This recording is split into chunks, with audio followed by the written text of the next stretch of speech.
Máy 8 phép nhé. Đây, máy 8 phép mới nhất 2018.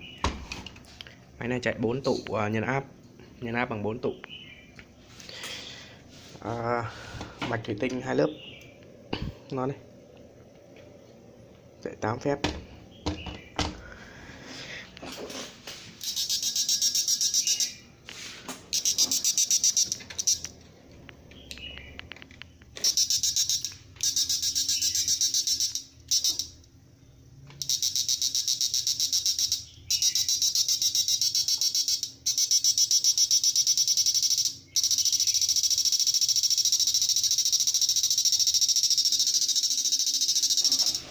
Đây, cái bóng đèn test là 1000W.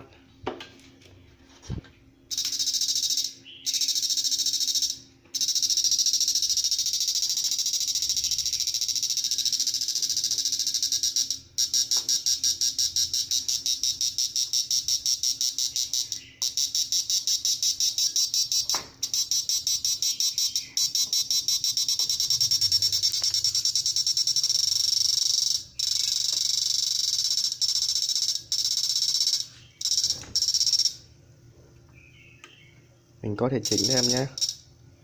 Chỉnh công suất ở đây nhé.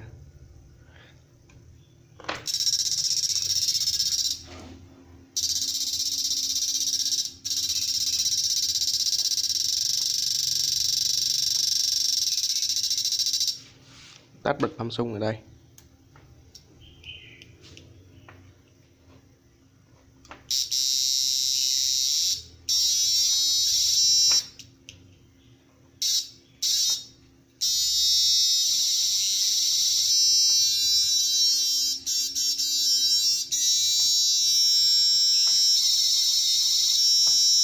Bảo vệ này.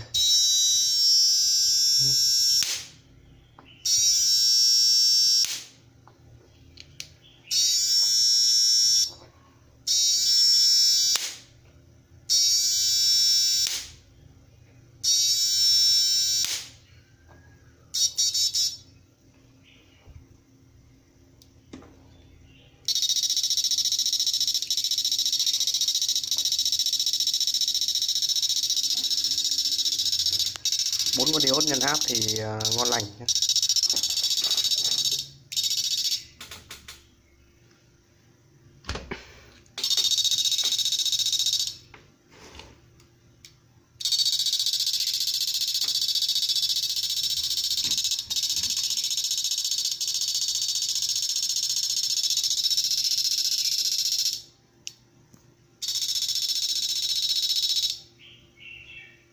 Đấy, máy thì mạch thủy tinh loại tốt đấy.